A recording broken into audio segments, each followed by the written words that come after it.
Well, the theme song for this year's tournament is certainly a choice. Guess you'll teach me and I'll teach you. Climaximon, gotta catch 'em all, gotta catch 'em all. Climaximon, have fun on hearing that. I'm John Renton with my review. New Japan Pro Wrestling's G1 Climax 32 Night 1 event. A blocka, B blocka, C blocka, and she wants the D blocka action.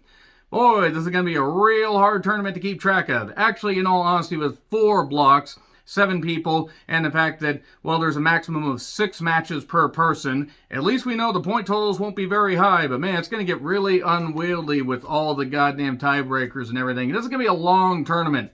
We're going to have a lot of chances at climax over the next month plus, so we're going to need a lot of lube, a lot of other fluids, and a whole lot of stuff. We're going to have to make sure every hole is as lubed and covered as possible because, man, we're just going to be climaxing all goddamn over. We aren't going to be able to sit down for a fucking week afterwards. Anyway, love to know what you guys have to say about this show in the comments, please. In all honesty, pretty good start. And this was free on New Japan World. Night 2 is free on New Japan World. What are you waiting for? Fucking subscribe to New Japan World. It's a steal, and also you get to go back in the archives. You get to see, you know, some pretty damn good stuff. You also get to see some stuff where you're like, wow, this isn't quite as good as I remember, but man, this shit's really goddamn good. That's a great thing about having a company that's been around for 50 fucking years. So anyway, we obviously had an undercard. Kevin Kelly and Chris Charlton on commentary. We have Filthy Tom Lawler with Royce Isaacs of Team Filthy taking on Fujita. And Lawler, I'm so fucking glad that Tom Lawler is able to be in a New Japan ring in Japan.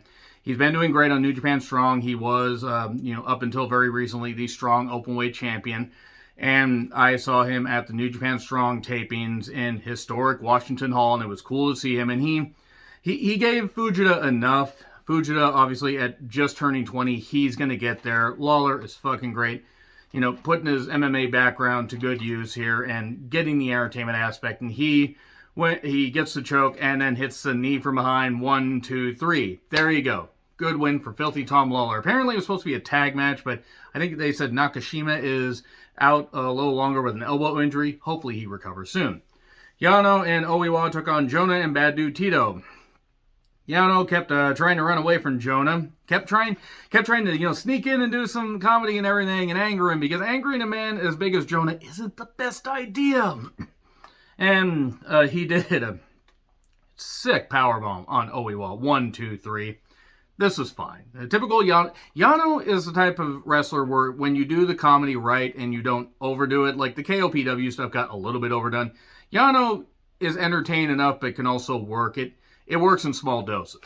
So, yeah, obviously, because there was a young lion on one side, he was going to be the one to take the pin. And then Jado, Finlay, and Tamatonga against Evil, Yujiro, and Sho with Dick Togo. Great. House of Torture antics. Oh, sign me the fuck up. So, yeah, after Sho threw a wrench in the plans, and Dick did the usual stuff that he does, interfering and being stupid, we get Pimp Juice 1, 2, 3. This match was, I'm sorry, a colossal waste of time. I get why they do the undercard matches. The House of Torture stuff is just fucking stupid. Speaking of stuff that I sometimes find fucking stupid, what I don't find stupid is Kenta. I'm glad that Kenta's back. What I find stupid is the Bullet Club, and I will stand by that. Juice Robinson, he's rock hard. He also sounds like he smoked about 5 packs a day for the last 10 weeks. And don't smoke, kids.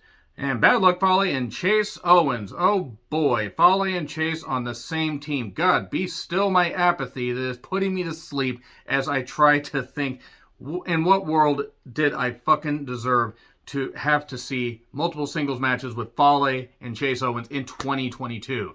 What ancient totem did I knock over to deserve this?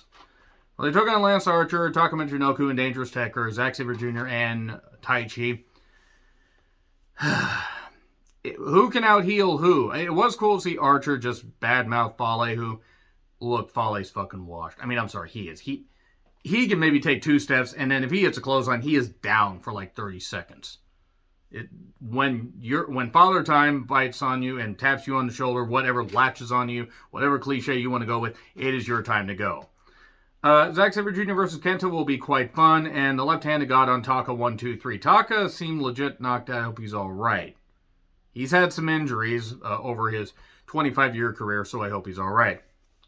And And Bullet Club obviously gets a victory. You would expect that when Taka's on the opposite side of one team. And everybody else is in the G1 on the opposite side.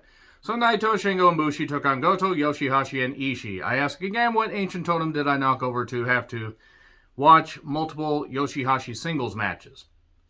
He's fine in tags. He's just not that interesting on his own. I'm sorry.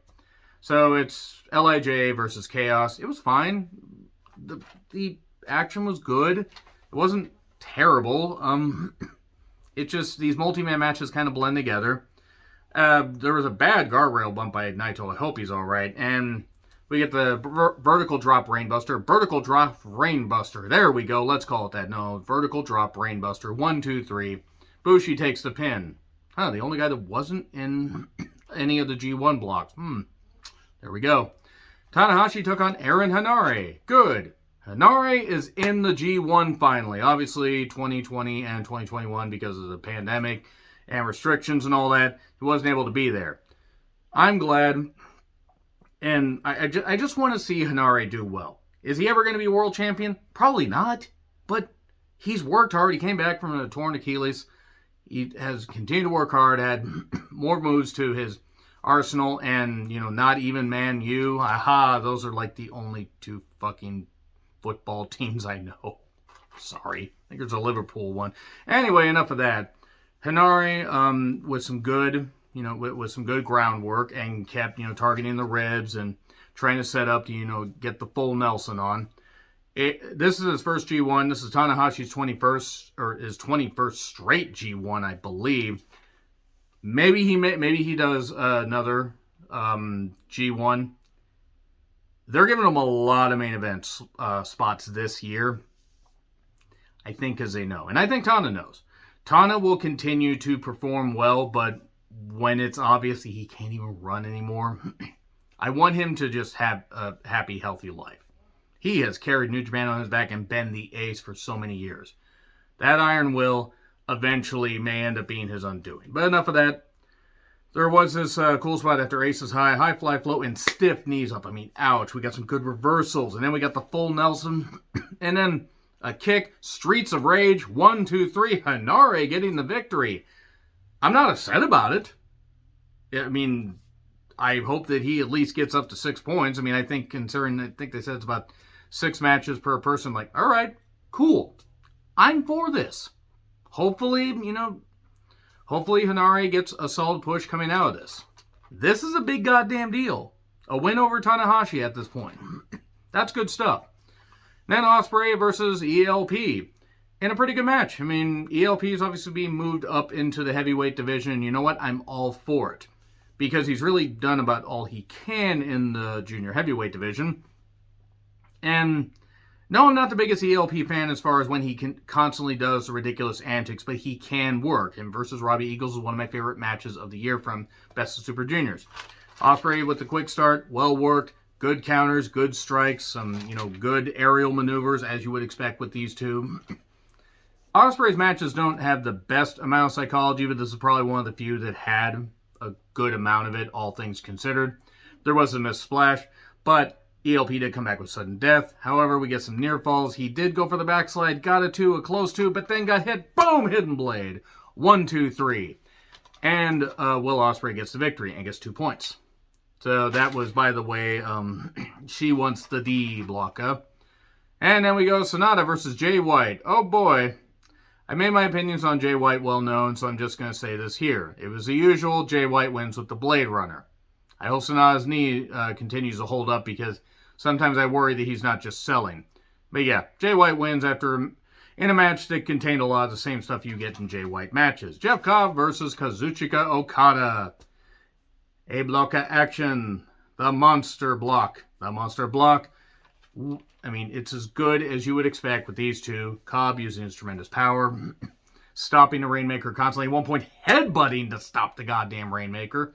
Okada had to pull out different maneuvers. The money clip ain't working. It just ain't fucking working at all. But that being said, well worked. Cobb looked like he was going to get the victory multiple times. Obviously, he wasn't. We're not going to give Cobb this victory. But you know what? That's fine. That's fine. If they want to, for the love of God, have Okada go to Wrestle Kingdom and end up beating Jay White and take back his rightful place as the champion, be an actual good champion for the company.